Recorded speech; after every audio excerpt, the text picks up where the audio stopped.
સાહેબ, સાકરચંદ પટેલ યુનિવર્સિટી દ્વારા થનગનાટ મહોત્સવની ઉજવણી કરવામાં આવનાર છે, તે બાબતે આપ શું કહેશો?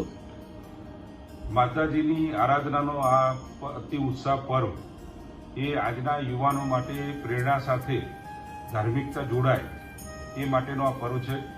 આપણે 9 દિવસ સમગ્ર ભારત દેશમાં અને ખાસ કરીને ગુજરાત રાજ્યમાં માતાજીની આરાધના કરવાનું આ પર્વની સમગ્ર રાજ્યની અંદર ઉજવણી થાય છે.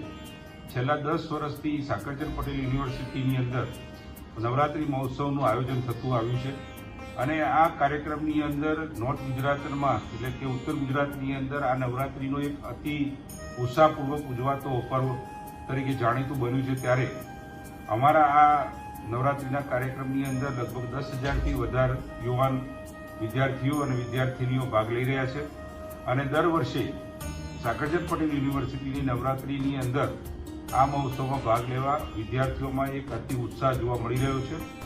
ચાલુ વર્ષે પણ બીજું અને ત્રીજું નોરતું એટલે કે તારીખ 4 અને 5ના રોજ સાકરચંદ પટેલ વિદ્યાધામની અંદર અમે આ નવરાત્રિ પર્વનું આયોજન કરેલું છે. 2 દિવસના આયોજનની અંદર ગુજરાત રાજ્યના આરોગ્ય મંત્રીશ્રી અને વિસનગરના અમારા લોકલાડીલા ધારાસભ્ય માન્ય શ્રી ઋષિકેશભાઈ પટેલ સાહેબ ઉપસ્થિત રહેવાના છે. સાથે રાજ્યસભાના મેમ્બર અને ભારતીય જનતા પાર્ટીના બક્ષી મોરચાના પ્રમુખ શ્રી મયંકભાઈ પટેલ પણ હાજર રહેવાના છે. મહેસાણા જિલ્લાના સાંસદ શ્રી હરિભાઈ પટેલ, ગુજરાત રાજ્યના પ્રદેશના ઉપાધ્યક્ષ માન્ય શ્રી રજનીભાઈ પટેલ સાહેબ પણ આ કાર્યક્રમની અંદર અમને ઉત્સાહપૂર્વક કાર્યક્રમની ઉજવણીમાં ભાગ લઈ રહ્યા છે.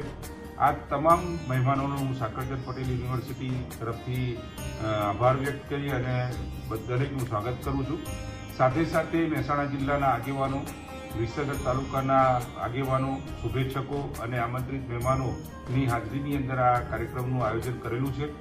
દર વર્ષની જેમ અતિ ઉત્સાહથી આ કાર્યક્રમનું આપણે આયોજન કરીએ છીએ, જેની અંદર મા અંબાની આરાધના અને નવરાત્રિમાં માતાજીના નવ રૂપને આપણે આપણા જીવનમાં ઉતારી અને એમના આશીર્વાદથી પ્રેરણા લઈ અને અમારા વિદ્યાર્થીઓનું ભવિષ્ય ઉજ્જવળ બને.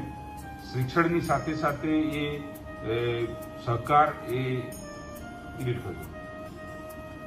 અમારા વિદ્યાર્થીઓ શિક્ષણની સાથે સાથે સંસ્કૃતિને પણ પોતાના જીવનની અંદર સાથે રાખી અને પોતાના ઉજ્જવળ ભવિષ્ય માટે માતાજીની આરાધના કરવાનું આ પર્વની અંદર ઉત્સાહપૂર્વક ભાગ લઈ રહ્યા છે.